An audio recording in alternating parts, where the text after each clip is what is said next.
The thunderclap shook the stage coach windows as Katherine Jones clutched her damp travel bag to her chest, her white-knuckled grip revealing more fear than she cared to admit. April 1875 had brought unrelenting spring storms to the Texas frontier, and as the coach lurched through another muddy rut, she questioned every life choice that had led her to this moment. "Last stop before Sonora, miss," the driver called through the torrential downpour. "You sure you want me to let you off at the crossing? Your intended ain't likely to be waiting in this weather." Katherine smoothed her sodden skirts and lifted her chin. Mr. Preston's letter was quite clear. He'll be waiting at Willow Creek Crossing regardless of conditions. At least that's what she prayed was true. The stage coach slowed to a halt, wheels sinking into the muddy road. Katherine peered through the rain-streaked window at the desolate landscape. No shelter, no buildings, only a wooden sign barely visible through the rain. Willow Creek 2 miles to Sonora. "Suit yourself," the driver muttered, helping her down onto the soggy ground. "Good luck to you, miss." As the stage coach disappeared into the gray curtain of rain, Katherine felt the full weight of her situation. 23 years old, unmarried, and now standing alone in a downpour in unfamiliar territory. The advertisement that had brought her from Philadelphia to this remote part of Texas seemed like a distant dream now. She opened her umbrella, which immediately caught the wind and nearly pulled from her grasp. Securing her hat with one hand and clutching her valise with the other, Katherine began walking in what she hoped was the right direction. Her boots sank inches into the mud with each step. "Just 1 foot after the other," she murmured to herself, the words immediately lost in the storm. Miles away, Owen Preston stood at the window of his small ranch house, watching the rain pound against the glass. His weathered hands, calloused from years of working cattle and building his small but respectable spread, absently turned the brim of his hat. "She won't come today," said Hank, his ranch hand and closest friend. "No one would travel in this mess." "She will," Owen replied, his voice quiet but certain. "She said she'd be on today's stage, and something tells me Miss Katherine Jones isn't the type to break her word." Hank shook his head. "I still can't believe you sent away for a bride. Plenty of eligible women right here in Sonora." Owen's lips curved into a slight smile. "None who'd have me." At 30, he wasn't young by frontier standards, and years of hard work and harder losses had left their mark on both his face and spirit. "I should have gone to meet the stage," Owen said suddenly, grabbing his slicker from the peg by the door. "You're crazy, Preston. That's a 6-mile ride in this deluge," but Owen was already pulling on his coat. "Saddle my horse." "Your prayers for a wife have addled your brain," Hank grumbled, but he moved to do as asked. Minutes later, Owen rode out into the storm, leaning into the wind that threatened to unseat him.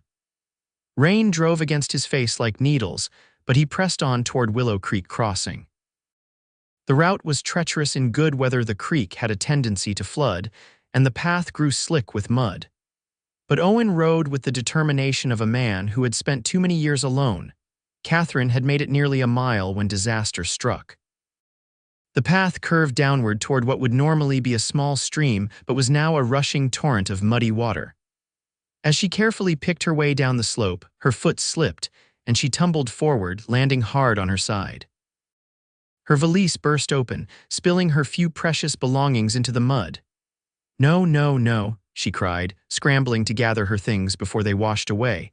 Her letters from Owen, all 6 of them, carefully tied with string, had fallen into a puddle. Her spare dress, her mother's cameo, her small Bible, all now coated with Texas mud. Tears mixed with the rain on her face as she tried to stuff everything back into the damaged bag. Her hands were numb with cold, her dress soaked through, and the rain showed no sign of letting up. "I was a fool," she whispered, shivering. "A complete fool to think this would work." She had left everything behind: her position as a schoolteacher, her small apartment, the few friends she had, all on the strength of 6 letters from a man she had never met. A cattle rancher with modest means but honest intentions, as he had described himself. In his letters, Owen Preston had spoken of his ranch outside Sonora, of the small house he had built with his own hands, of his hope to find a partner who would share his life and help build something meaningful. He had written of lonely nights and quiet mornings, of wanting children someday, of needing someone to talk to besides his horses and his taciturn ranch hand. Those letters had spoken to something deep in Catherine's heart, a longing for purpose beyond the confined life she led in Philadelphia. As an orphan raised by a stern aunt, she had never really known a true home. Owen's descriptions of wide open spaces and a life built from scratch had seemed like freedom. Now, as she huddled against the trunk of a twisted mesquite tree, Katherine wondered if she had traded one form of loneliness for another, far more desperate kind. The sound of splashing hooves made her look up, squinting through the rain. A figure on horseback approached, barely visible through the downpour. "Hello," she called, her voice thin against the storm. "Hello over here." The rider turned toward her, and as he drew closer, Katherine saw a tall man in a rain-slicked coat, his hat pulled low against the weather. He reined his horse to a stop, and for a moment they simply looked at each other. "Miss Jones?" he asked, his voice deep and cautious. Katherine stood straighter despite her bedraggled appearance. "Mr. Preston," the relief in his eyes was unmistakable. He dismounted in one smooth motion, his boots landing heavily in the mud. Up close, Owen Preston was not what Katherine had expected. His letters had been eloquent, almost poetic at times, but the man before her looked rough-hewn, his face tanned and lined from years under the Texas sun. A scar ran along his jawline, and his dark hair curled damply at his collar. "You came," he said simply, as if her presence in this storm was the most natural thing in the world. "I said I would," she replied, trying to maintain some dignity despite her mud-spattered appearance. Owen glanced at her scattered belongings and damaged valise. Without comment, he crouched down and began carefully gathering her things, placing the sodden letters back into her Bible to protect them. "Your letters," he said, noticing how carefully she had preserved them. A flush that had nothing to do with the cold spread across his cheeks. "They're important to me," Katherine admitted. He nodded once, then handed her the Bible before efficiently repacking her valise. "We need to get you dry before you catch your death. My ranch is 3 miles from here." As if on cue, thunder rumbled overhead and Katherine flinched. Owen studied her for a moment, then made a decision. "You'll ride, I'll walk alongside. Surely there's room for both, not with this mud. Too much weight would be hard on the horse." His tone allowed no argument. Owen helped her mount, his hands strong and sure at her waist. Once she was settled, he handed her the reins and took up his position beside the horse, one hand on the bridle. As they made their way through the storm, Katherine had time to study the man she had agreed to marry. Owen moved with purpose, his steps certain even on treacherous ground. Occasionally he would glance up at her, as if to reassure himself she was still there. "I'm sorry about this weather," he said after they had gone some distance. "Not the welcome I had planned." "And I'm sorry to be such a bedraggled sight for our first meeting," Katherine replied, attempting a smile. "You look exactly as I hoped," Owen said quietly, so quietly she almost didn't hear it over the rain. The simplicity of the statement, delivered without flattery or pretense, warmed something inside Katherine that the cold rain had nearly extinguished. They traveled slowly, Owen carefully guiding the horse around the worst of the mud and standing water. Finally, a small but sturdy ranch house came into view, smoke rising stubbornly from the chimney despite the rain. "It's not much," Owen said, a note of apology in his voice, "but it's solid, built it myself." "It looks wonderful," Katherine said sincerely, taking in the neat yard, the small garden plot, and the solid barn visible behind the house. A man emerged from the barn as they approached, hurrying toward them through the rain. "You found her then? Good Lord, miss, you must be half frozen." "Miss Katherine Jones, this is Hank Williams, my ranch hand and friend," Owen introduced them as he helped her dismount. "Pleasure to meet you, Miss Jones," Hank said, tipping his hat. "Though I questioned your existence until about 10 seconds ago." "Hank," Owen warned. "What?" "You can't blame me. Pretty schoolteacher from Philadelphia agrees to marry a hard-bitten rancher she's never met.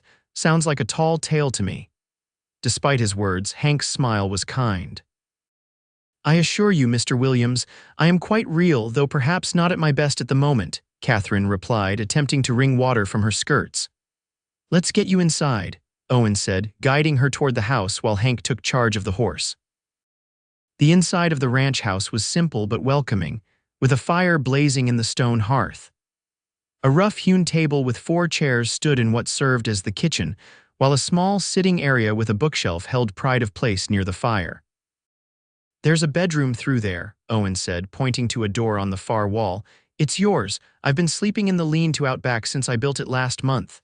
Katherine blinked at this information. "You've been sleeping outside, but it's comfortable enough." "Wanted you to have your privacy." Owen looked somewhat embarrassed. "There's a trunk with some clothes that might fit you. They belonged to my sister before she moved east with her husband." "I didn't know you had a sister," Katherine said, realizing how little she truly knew about this man. "Martha, she's 5 years older than me, lives in St. Louis now." Owen hesitated, then added, "There's a lot we don't know about each other yet, but we have time for that." The simple statement held both promise and uncertainty. Katherine nodded, suddenly very aware that she was standing in the home of a man she had agreed to marry based solely on 6 letters and a desperate hope for something better than what she had left behind. "I should change," she said, clutching her valise to her chest like a shield. Owen seemed to sense her discomfort. "I'll see to the horse and bring in more firewood. Take your time." And Katherine, he paused, the sound of her name on his lips still new and strange to both of them. "I'm glad you're here, safe." After he left, Katherine stood for a long moment in the center of the small house, taking in her surroundings. The home was plain but clean, with signs of care everywhere she looked. Books lined the shelves more than she would have expected, and dried herbs hung from the kitchen ceiling. A handmade quilt draped over a rocking chair by the fire added a touch of color to the rustic space. In the bedroom, she found the trunk Owen had mentioned. Inside were several dresses in simple styles, a nightgown and undergarments that, while not new, were of good quality. Katherine changed quickly, hanging her wet clothes near the fire to dry. In dry clothes with her hair combed and rebraided, Katherine felt more herself. She was examining the bookshelves when Owen returned, carrying an armload of firewood. He stopped short when he saw her, water dripping from his hat and coat.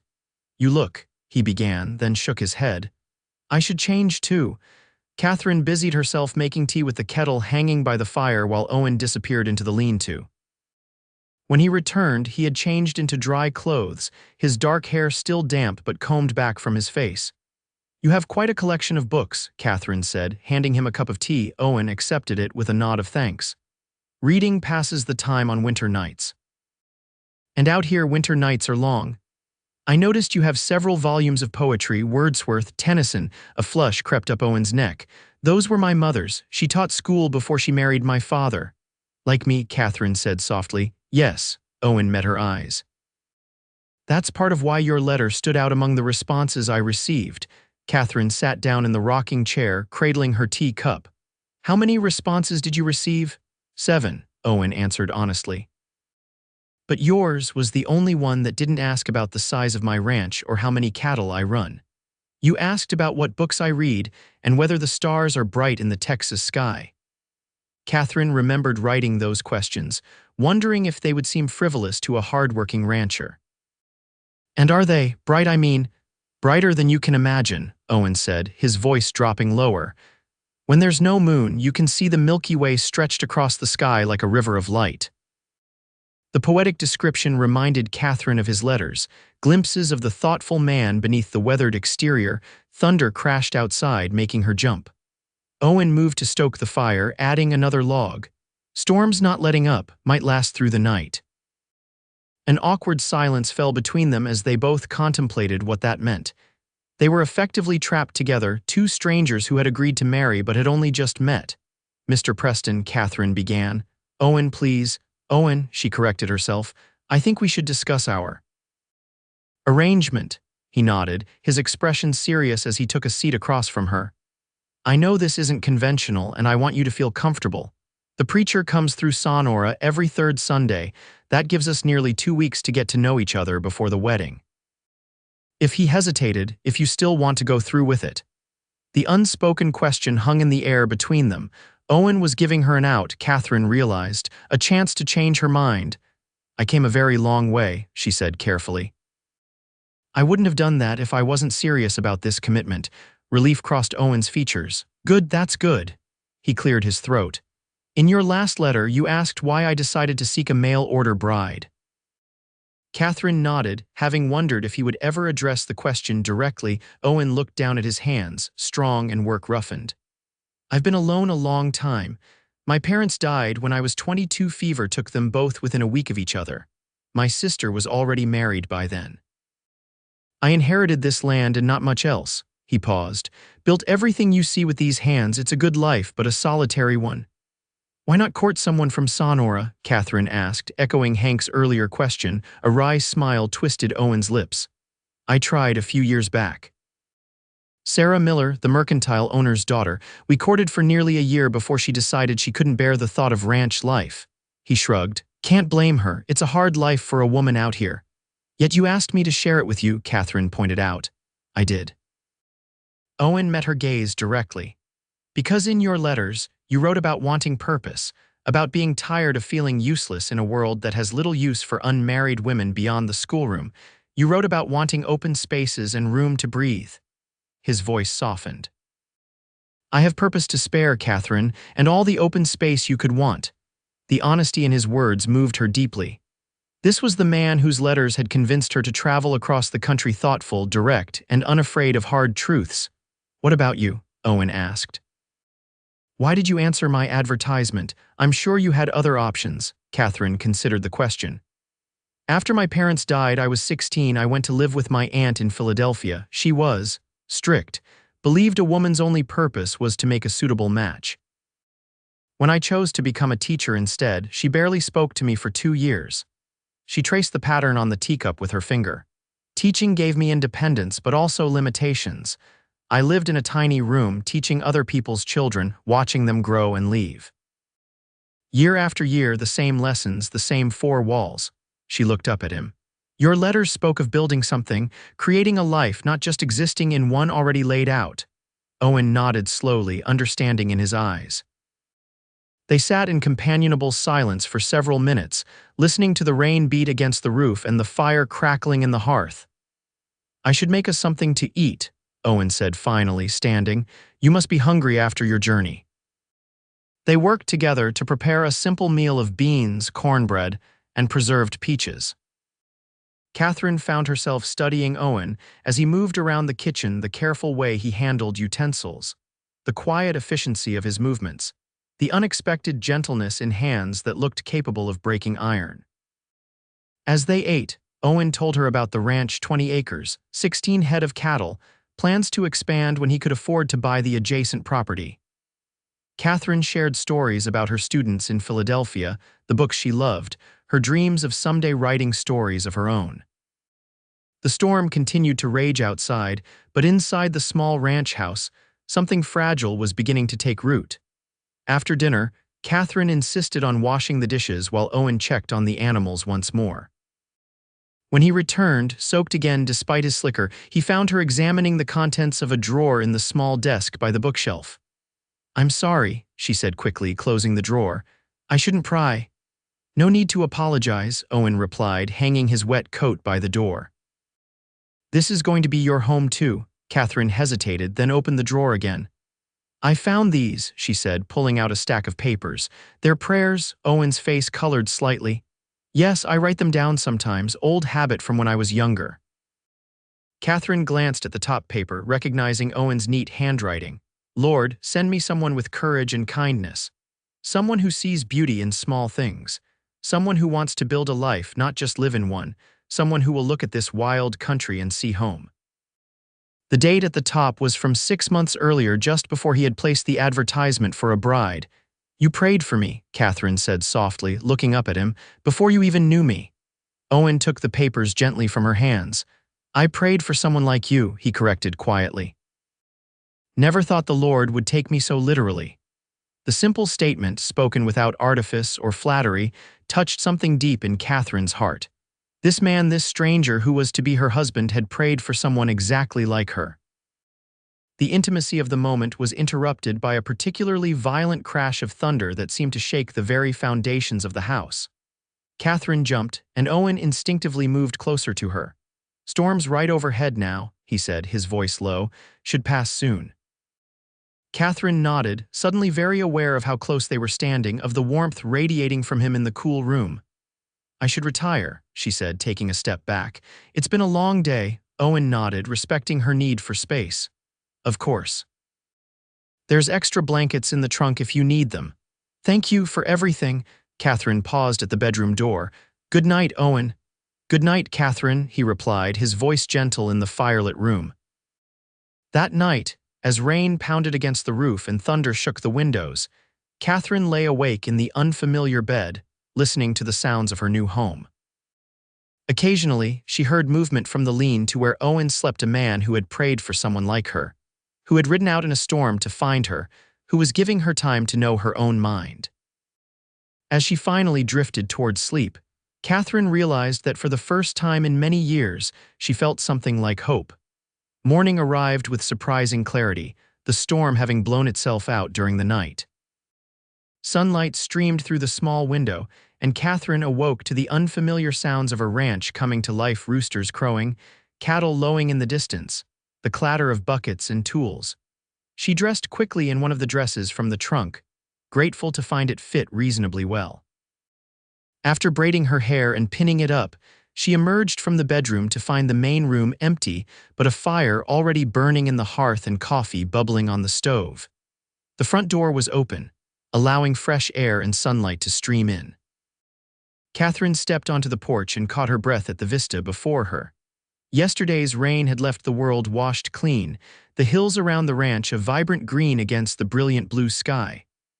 Wildflowers dotted the nearest pasture with splashes of yellow and purple.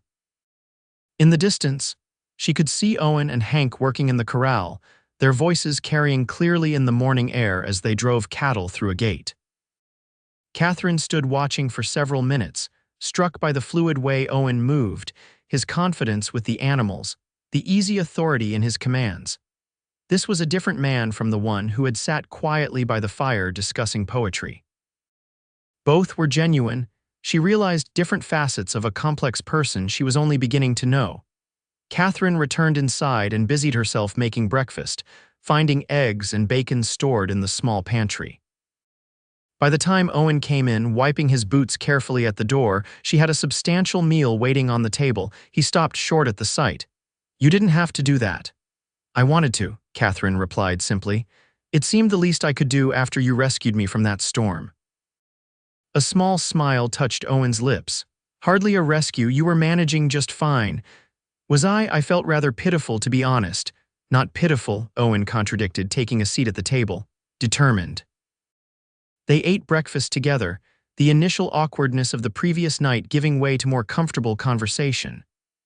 Owen described his plans for the day, mending fences damaged by the storm, checking on a pregnant heifer, riding into Sonora for supplies if the roads were passable. "Would you like to come with me?" he asked. "To town, I mean meet some folks, see the place." Katherine hesitated. "Is it proper before we're married?" Owen considered this. "Probably not by Philadelphia standards, but out here things are different. And besides," he added with a slight smile, "I suspect the entire town already knows you arrived yesterday. News travels fast in Sonora." "In that case," Katherine said, returning his smile, "I would love to see the town." After breakfast, Owen showed her around the ranch, the chicken coop with its dozen laying hens, the vegetable garden he had started the previous year, the small orchard of young apple trees that wouldn't bear fruit for several more seasons. "It's all still growing," he explained as they walked. "Like the ranch itself." "It's wonderful," Katherine said sincerely. "You've built something truly impressive here, Owen." He ducked his head at the compliment, but she could see he was pleased. They rode into Sonora mid-morning, Katherine seated on a gentle mare named Daisy while Owen rode his stallion, Thunder. The roads were still muddy in places, but passable, and Katherine found herself enjoying the ride despite her limited experience with horses. Sonora proved to be smaller than she had imagined, a single main street with wooden boardwalks fronting a mercantile, a small hotel, a bank, a church, and the inevitable saloon. Several houses clustered around these businesses, with more scattered on the surrounding hills. "It's not much," Owen admitted as they rode down the main street, "but it serves its purpose." Katherine could feel eyes on them as they tied their horses outside the mercantile. A woman sweeping the boardwalk nearby paused in her work to stare openly, while two men standing outside the bank nudged each other and nodded in their direction. "Told you news travels fast," Owen murmured as he helped her dismount. "Ready to meet the good people of Sonora." Before Katherine could answer, the door of the mercantile swung open, and a plump woman with graying hair hurried out, wiping her hands on her apron. "Owen Preston, is this her? Is this your bride?" the woman exclaimed, looking Katherine up and down with frank curiosity. "Mrs. Miller, this is Miss Katherine Jones," Owen introduced them. "Katherine, this is Mrs. Miller, wife of the mercantile owner and unofficial welcoming committee for Sonora."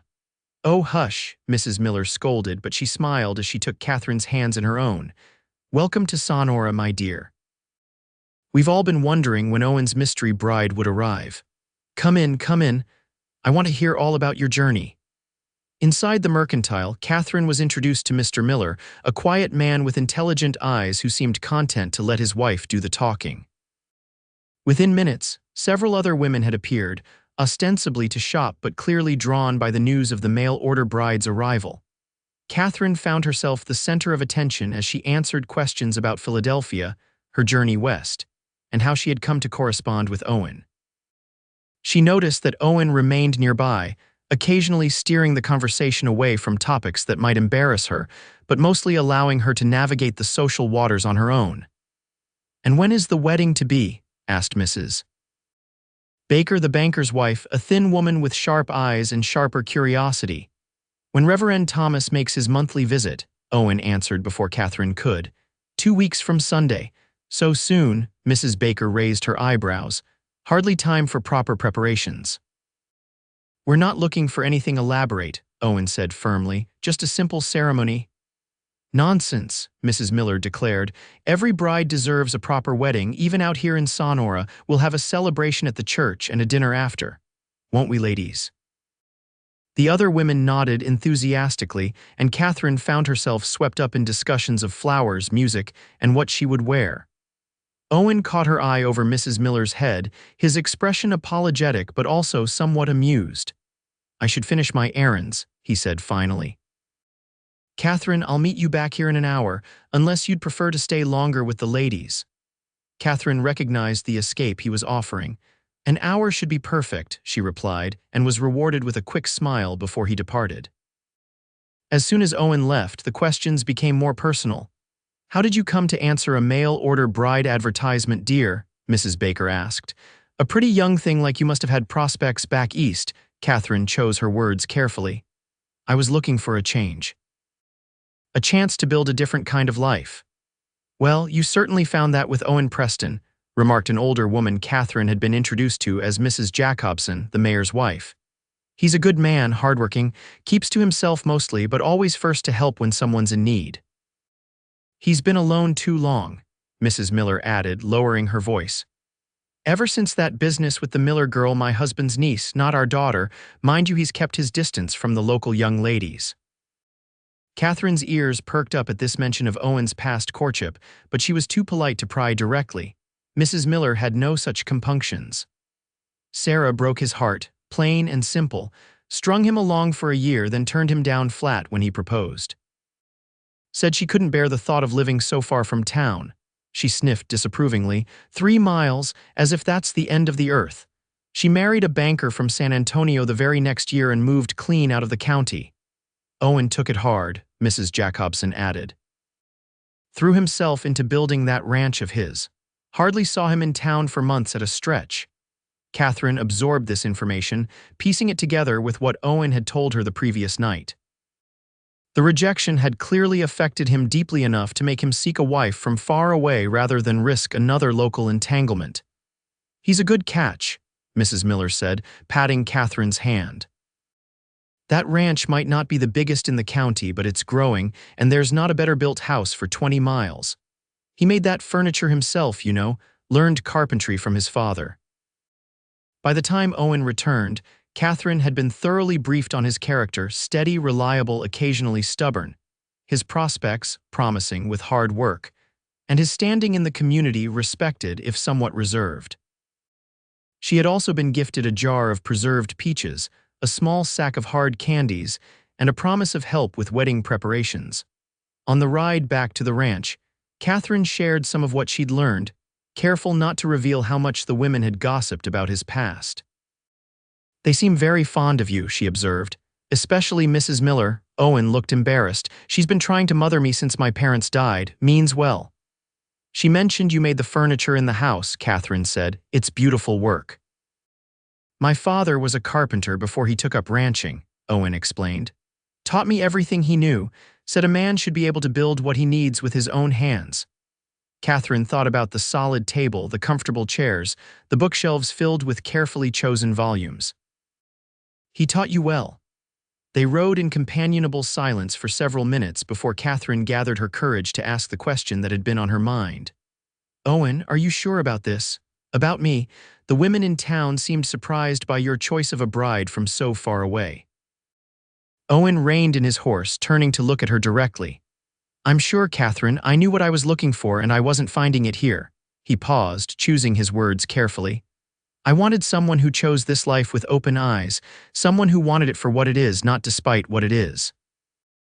His answer satisfied her, and they continued their ride back to the ranch, stopping occasionally for Owen to point out landmarks or share stories about the area.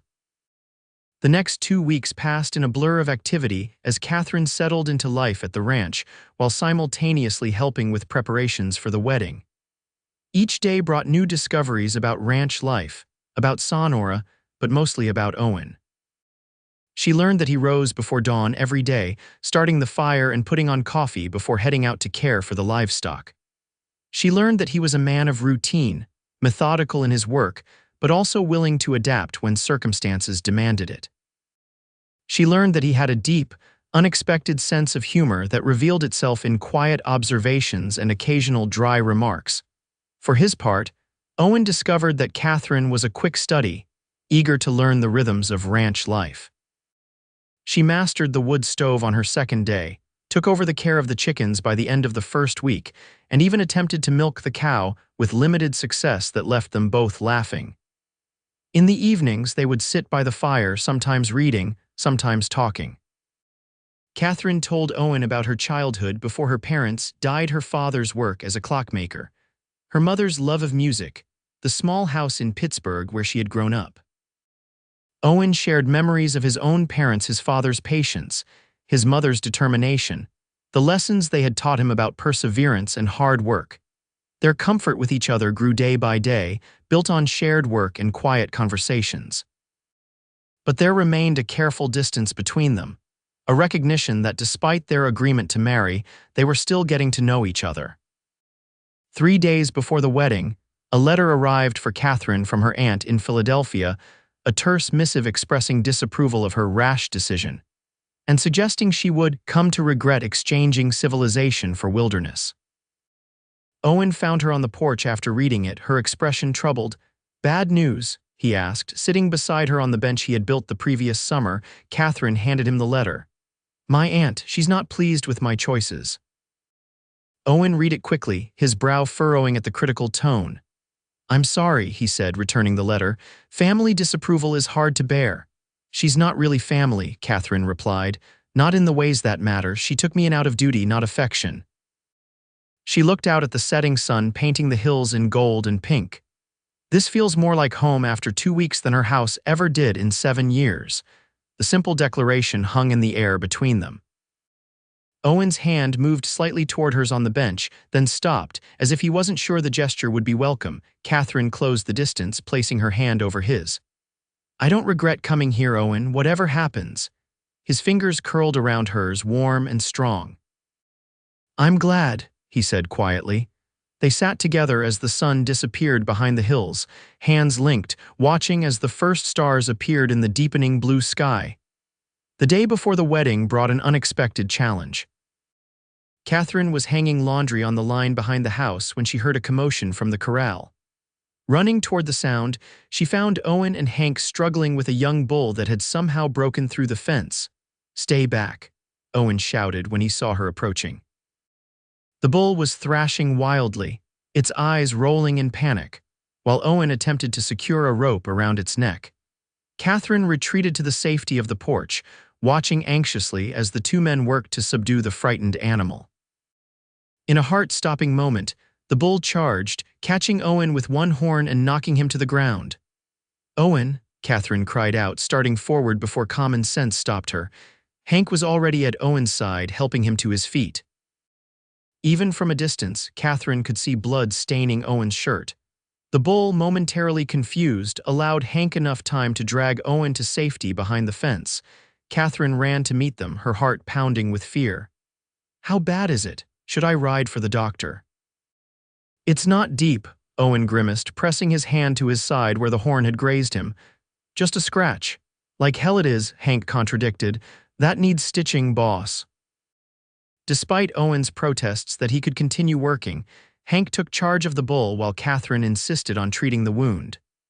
In the house, she helped Owen remove his shirt, revealing a gash about 4 inches long along his ribs. "This is more than a scratch," she scolded, carefully cleaning the wound with water and whiskey. Owen hissed at the sting but remained still under her ministrations. "Had worse." "That's not reassuring." Katherine examined the wound carefully. "Hank's right, this needs stitches." To her surprise, Owen nodded toward a cabinet by the stove. "Sewing kit's in there, needles are in the tin box." "You want me to do it?" Katherine asked, startled. "Unless you want to ride 6 miles for Doc Turner." Owen managed a small smile despite his obvious pain. "I'd do it myself, but the angle's awkward." Katherine swallowed hard. She had never stitched a person before, though she had mended enough clothing to be skilled with a needle. "All right, but I need better light."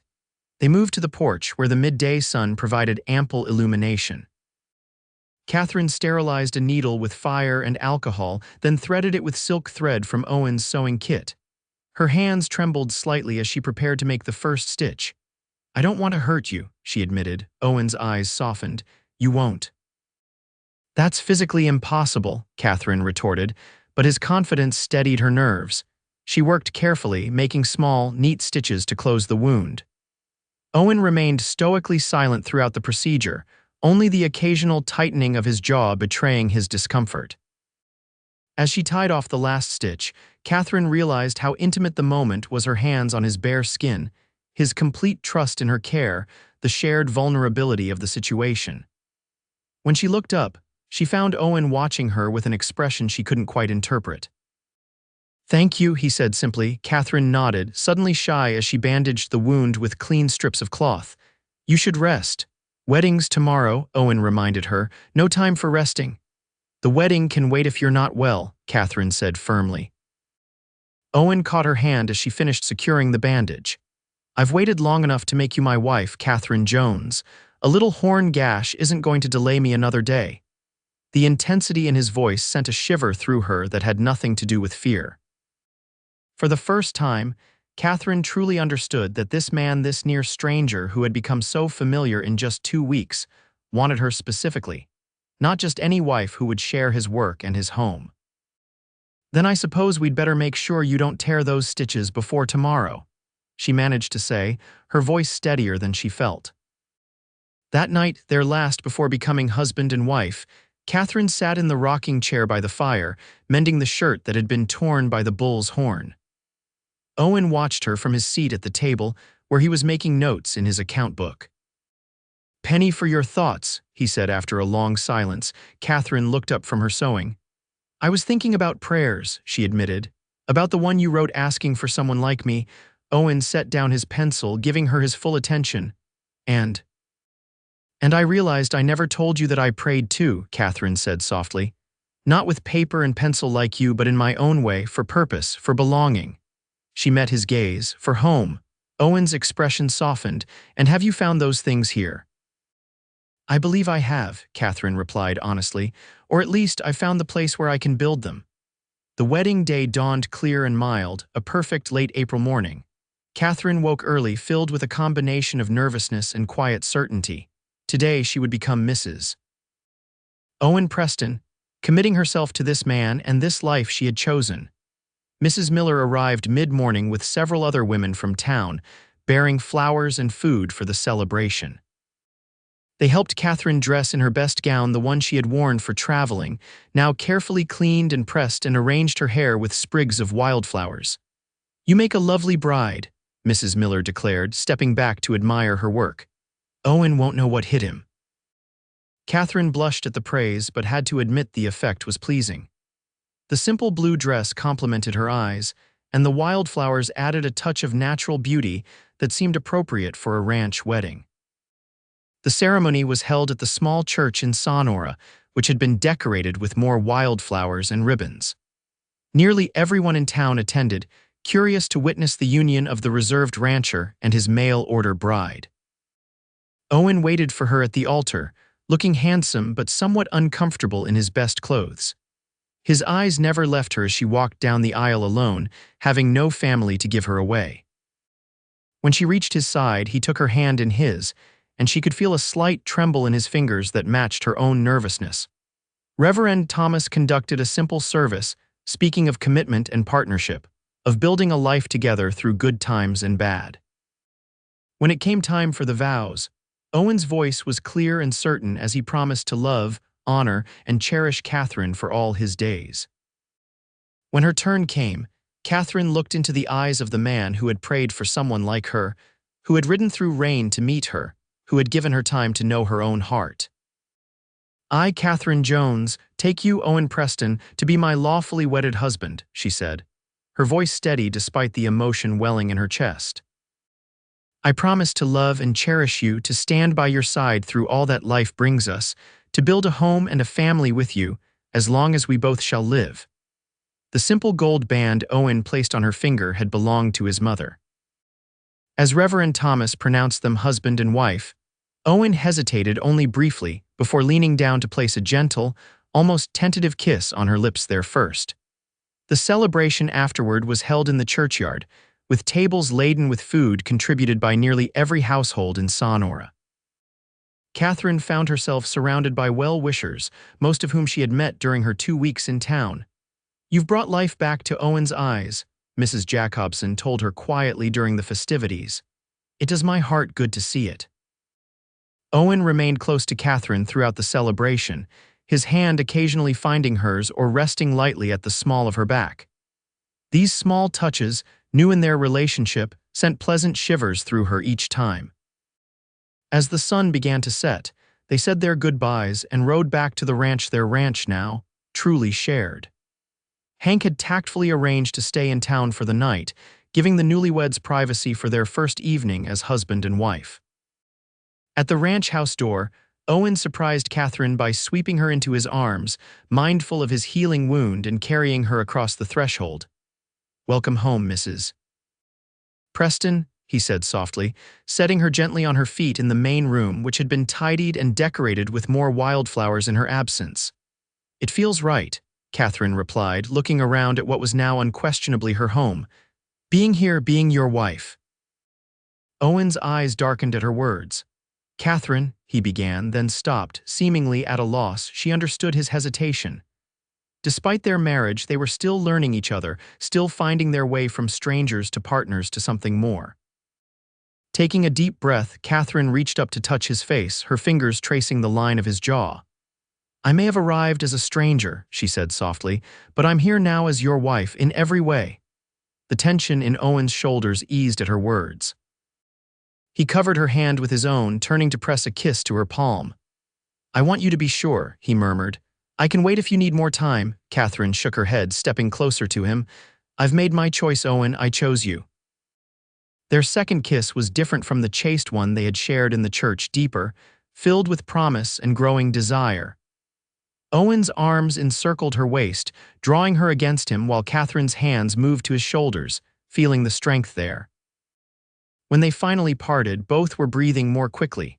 Owen rested his forehead against hers, his voice low. I never thought, he began, then shook his head. I never dared hope for someone like you. Katherine smiled, feeling a newfound confidence. You prayed for me, she reminded him. And here I am. Later, as moonlight streamed through the bedroom window, their bedroom now, the lean-to abandoned Katherine lay in Owen's arms, her head resting on his chest, listening to the steady beat of his heart. What are you thinking? He asked, his fingers gently combing through her unbound hair. That I rode through a rainstorm to find you, she replied, and it was worth every soggy step. Owen's chuckle rumbled beneath her ear, And I rode out in that same storm to find you. We met in the middle, Katherine observed. Perhaps that's a good omen for our marriage. I don't need omens, Owen said, his arm tightening around her. I have faith in us. The simple statement contained multitudes' faith in their shared purpose, in their growing connection, in the life they would build together. Katherine lifted her head to look at her husband, this man who had been a stranger just weeks before and was now the center of her world. So do I, she whispered, sealing the promise with a kiss. 5 years later, Katherine stood on the porch of the ranch house, larger now, with a second bedroom added for their 3-year-old daughter, Emma, and a third under construction for the baby due in the fall. She watched as Owen rode in from the north pasture, little Emma perched in front of him on the saddle. The ranch had prospered under their joint care. The cattle herd had doubled, the orchard was beginning to bear fruit, and Owen had recently purchased the adjacent property he had long coveted. Katherine had started a small school in a converted barn for the children of nearby ranches, fulfilling her love of teaching while remaining close to home. As Owen lifted Emma down from the horse, the little girl ran toward Katherine, her dark hair so like her father's flying behind her. Mama. Papa showed me the new calves, Emma exclaimed, throwing her arms around Katherine's legs. Did he now? Katherine smiled, stroking her daughter's hair. And were they beautiful, so beautiful and soft? Emma's eyes, blue like her mother's, shone with excitement. Owen approached more slowly, his smile warm as he took in the sight of his wife and daughter. At 35, the lines around his eyes had deepened, but they were laugh lines now, not marks of solitude and care. You're back early, Katherine observed as he mounted the porch steps. Couldn't stay away, Owen replied, bending to kiss her softly. Not when everything I love is here, Emma tugged at her father's hand. Papa, tell Mama about the star prayer. Owen looked slightly embarrassed.